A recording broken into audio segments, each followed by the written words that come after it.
प्रियांशी 1 साल की थी तभी प्रियांशी की मां की मृत्यु हो जाती है। प्रियांशी के पिता कारोबार करते थे, इसलिए वह अक्सर बाहर जाया करते थे। गांव में प्रियांशी की देखभाल करने के लिए उसके पिता ने काजल नाम की औरत से दूसरी शादी कर ली। काजल से शादी करने के बाद प्रियांशी के पिता कारोबार के चलते बहुत कम ही गांव में आया करते थे। काजल प्रियांशी की बहुत अच्छे से देखभाल करती थी। 2 साल बीत जाते हैं और काजल की भी एक बेटी पैदा होती है। काजल की बेटी दिखने में सांवली होती है। वो प्रियांशी की तरह सुंदर नहीं होती है, लेकिन काजल और उसके पति को इस बात से कोई परेशानी नहीं थी। काजल अपनी बेटी के पैदा होने पर घर में कथा करवाती है। काजल अपनी बेटी का नाम सलोनी रखती है। कथा में काजल की बहन भी आती है। कथा खत्म होने के बाद सभी लोग चले जाते हैं, लेकिन काजल की बहन नहीं जाती। रात को काजल अपनी बहन से बात कर रही थी। बहन, मैं बहुत खुश हूँ। प्रियांशी सारा दिन मुझे अपने साथ खेलने के लिए तंग करती रहती है। अब उसकी छोटी बहन सलोनी आ गई है, तो अब वो अपनी बहन के साथ खेलेगी और मैं चैन से अपना काम कर पाऊंगी। क्या काजल, तू भी इतना खुश हो रही है? मुझे तो तेरी बेटी और तेरे लिए बहुत फिक्र हो रही है। कैसी फिक्र मेरी बहन? अरे देख अपनी बेटी को और देख अपनी सौतेली बेटी को, दोनों के रंग में जमीन आसमान का फर्क है। आगे जब तू दोनों की शादी के लिए लड़का देखेगी तो अच्छा लड़का तो प्रियांशी से ही शादी करेगा। भला तेरी काली बेटी से कौन शादी करेगा? मेरी बेटी काली नहीं है बहन, बस उसका रंग सांवला है। ये बात मैं और तू समझेंगे, लेकिन हर कोई नहीं समझेगा। तू जानती नहीं है, शादी ब्याह में सबसे पहले लड़के वाले लड़की की खूबसूरती देखते हैं। मैं तेरी बहन हूँ, इसलिए अभी से मैं इस बात के लिए तुझे सतर्क कर रही हूँ। इस तरह काजल की बहन उसके बहुत कान भरती है। अगले दिन काजल की बहन चली जाती है, लेकिन काजल के दिमाग में अभी वही सारी बातें चल रही थीं। मैं इस बारे में बहुत देर से सोच रही हूँ। अब तो मुझे भी लगता है मेरी बहन बिल्कुल सही कह रही है। मैं अपना सब कुछ छोड़कर प्रियांशी की माँ बनने के लिए तैयार हुई, लेकिन कहीं ये मेरा दयालुपन मुझ पर ही न भारी पड़ जाए। इस तरह काजल अपनी बहन की बातों में आ जाती है। इसी तरह बहुत साल बीत गए। अब प्रियांशी और काजल की बेटी सलोनी दोनों ही बड़ी हो जाती हैं। सलोनी अपने सांवले रंग की वजह से बहुत दुखी रहती थी। वहीं प्रियांशी बहुत अच्छी लड़की थी, परंतु सलोनी कभी भी उससे सीधे मुंह बात नहीं करती थी। एक दिन काजल प्रियांशी से कहती है, प्रियांशी कहाँ है? काजल की आवाज सुनकर प्रियांशी कहती है, कहीं नहीं माँ, कमरे में थी। कमरे में क्या रखा है जो सारा दिन कमरे में घुसी रहती है? घर के काम नजर नहीं आते क्या तुझे? सलोनी साफ सफाई में रहने वाली लड़की है। पूरा घर अभी तक गंदा पड़ा है। मैं बाजार जा रही हूँ, मेरे आने तक घर के सारे काम हो जाने चाहिए, समझी? काजल बाजार चली जाती है और प्रियांशी घर के काम करने लगती है। प्रियांशी थोड़ी देर में घर के काम खत्म करके अपने कमरे में जाती है और तभी उसकी सहेली आ जाती है। प्रियांशी, चल मुझे बाजार से कुछ सामान लाना है। नहीं कंगना, मैं नहीं जाऊंगी। क्या यार प्रियांशी, सारा दिन घर में रहती है, तुझे याद भी है आखिरी बार हम एक साथ बाहर कब गए थे? आज मैं तेरा कोई भी बहाना नहीं सुनूंगी। अपनी सहेली के बार बार कहने पर प्रियांशी उसके साथ बाजार चली जाती है। घर में अकेले सिर्फ सलोनी थी। थोड़ी देर बाद काजल घर आ जाती है और वो प्रियांशी को घर में नहीं पाती। इस वजह से उसे बहुत गुस्सा आता है। थोड़ी देर बाद प्रियांशी घर आ जाती है। चली कामचोर, मेरी बेटी सलोनी को घर पर अकेला छोड़कर चली गई थी। तुझे अच्छे से पता है उसे घर में अकेले डर लगता है। प्रियांशी सारी बातें चुपचाप सुन रही थी। तभी अचानक प्रियांशी के पापा आ जाते हैं। काजल, ये क्या तरीका है बात करने का? हो गई बच्ची से गलती, अब इतना क्या डांटना? हाँ, आप तो अपनी बेटी की साइड लोगे ही, मेरा और सलोनी का क्या? हम दोनों तो आपके कुछ लगते ही नहीं है ना। मैं तो आपकी दूसरी बीवी बनकर इस घर में आई हूँ। आप अपनी बेटी की देखभाल करने के लिए एक नौकरानी इस घर में क्यों नहीं ले आते? अरे मैं तो भूल ही गई, मैं भी तो इस घर की नौकरानी ही हूँ। ये कैसी बातें कर रही हो तुम? गलत क्या बोल रही हूँ? अगर घर में नौकरानी होती तो उसे पैसे देने पड़ते, इसलिए मुझसे शादी कर ली, जिससे एक मुफ्त की नौकरानी घर में आ गई। ये क्या अनाप शनाप बोले जा रही हो? तुम न जाने कहाँ की बात कहाँ ले जा रही हो। माँ पापा प्लीज आप दोनों लड़ना बंद कीजिए। हाँ, सब मेरी गलती है। मुझे सलोनी को अकेले घर पर छोड़कर नहीं जाना चाहिए था। आगे से मैं इस बात का ध्यान रखूंगी। इतना बोलकर प्रियांशी अपने कमरे में चली जाती है। प्रियांशी के पापा भी वहाँ से चले जाते हैं।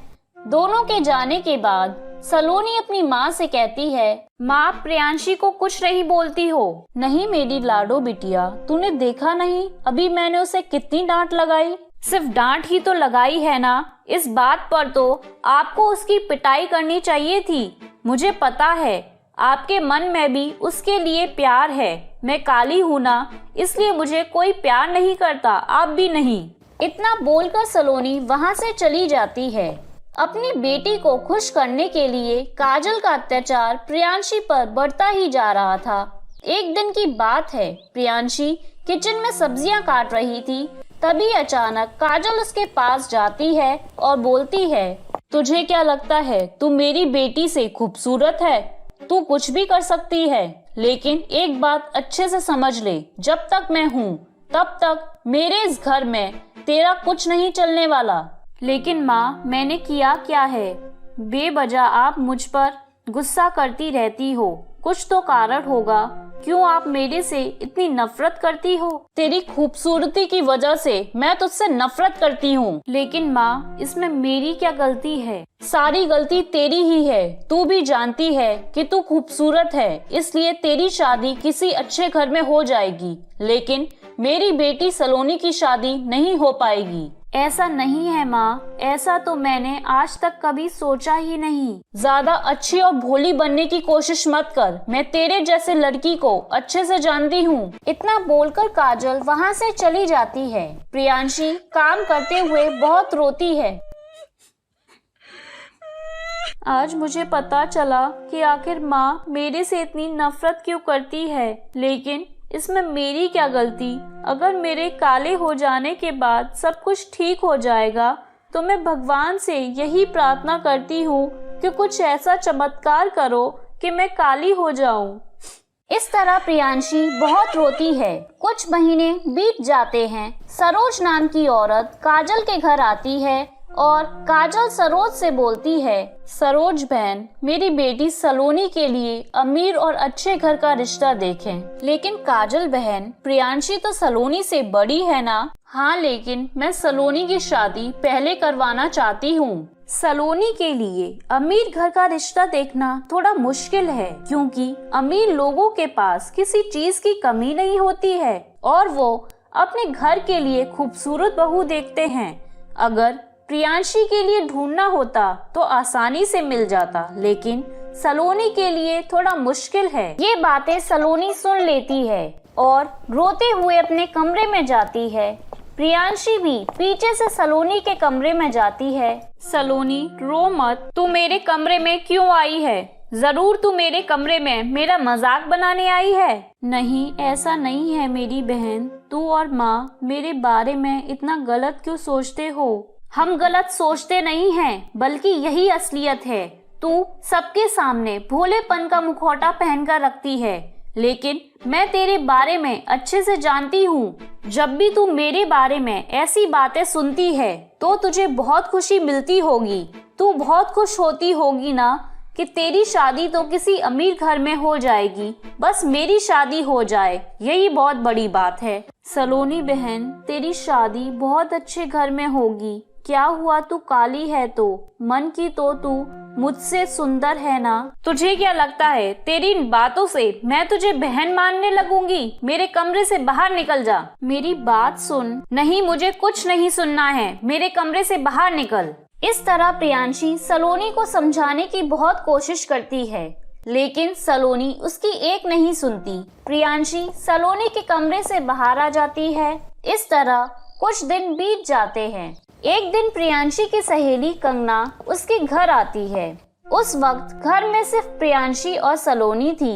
प्रियांशी कंगना से बातें कर रही थी। तभी बातों बातों में कंगना प्रियांशी से कहती है, प्रियांशी, मैंने कभी भी तुझे और तेरी बहन सलोनी को एक साथ बैठकर बात करते नहीं देखा। यहाँ तक कि मैंने उसे कभी भी तेरे आसपास भी नहीं देखा, क्योंकि वो मुझे बिल्कुल भी पसंद नहीं करती। लेकिन क्यों? हाँ, मैं उसे बहुत प्यार करती हूँ, लेकिन उसे लगता है कि मैं उसका मजाक बनाती हूँ। कंगना, अब तू ही बता, अगर मैं सुंदर हूँ तो इसमें मेरी क्या गलती है? पता नहीं क्यों माँ और सलोनी को ऐसा लगता है कि मुझे मेरी खूबसूरती पर घमंड है। मैं अपनी माँ और बहन के प्यार के लिए बहुत तरसती हूँ। मैं उसे कैसे समझाऊं? वो तो मेरी बात सुनने के लिए तैयार ही नहीं होती है। तू परेशान मत हो, सब कुछ ठीक हो जाएगा। हाँ, मैं भी यही सोचती रहती हूँ, काश एक दिन सब कुछ ठीक हो जाए और सलोनी की शादी एक बहुत अच्छे घर में हो और उसे वहाँ बहुत प्यार मिले। सलोनी प्रियांशी और उसकी सहेली की बातें दरवाजे पर खड़ी होकर सुन लेती है। वो अपने कमरे में जाती है और खुद में बोलती है, मुझे तो लगता था कि प्रियांशी को अपनी खूबसूरती पर बहुत ही घमंड है और वो मेरा मजाक बनाती है, लेकिन वो तो वाकई बहुत ही अच्छी है और हमेशा मेरे अच्छे के लिए सोचती है। मैं ही गलत थी जो अपनी ही बहन से जलन की भावना ले बैठी। इस तरह सलोनी को अपनी गलती पर पश्चाताप होता है। थोड़ी देर बाद प्रियांशी की सहेली चली जाती है। उसके जाने के बाद सलोनी प्रियांशी के कमरे में आती है और उसे गले से लगा लेती है। काजल दोनों को गले लगता देखती है। माँ, आप भी आओ। सलोनी, तुझे क्या हो गया है अचानक? हम गलत थे माँ, जो हम सोचते थे कि प्रियांशी को अपनी खूबसूरती पर घमंड है। ये तो अकेले में भी मेरे बारे में अच्छा ही सोचती है। अब मेरी शादी कहीं हो या ना हो, मुझे इसकी कोई परवाह नहीं, लेकिन अब हम दोनों बहनें एक साथ ही रहेंगे। ये सुनकर काजल भी बहुत खुश हो जाती है और अपनी दोनों बेटियों को गले से लगा लेती है। इस तरह दोनों माँ बेटियों की गलतफहमी दूर हो जाती है और प्रियांशी अपने परिवार के साथ हंसी खुशी जीवन व्यतीत करने लगती है। तो मेरे प्यारे दोस्तों, कैसी लगी आपको मेरी ये कहानी? मुझे कमेंट करके जरूर बताएं और इसे अपने दोस्तों के साथ शेयर करें। और हाँ दोस्तों, अगर आपने अब तक मेरे चैनल को सब्सक्राइब नहीं किया है तो जल्दी से नीचे वाला काला बटन दबाकर सब्सक्राइब कर लें। तो मिलती हूँ मैं आप सभी से फिर एक नई कहानी के साथ। तब तक के लिए आप अपना ध्यान रखें। बाय बाय दोस्तों।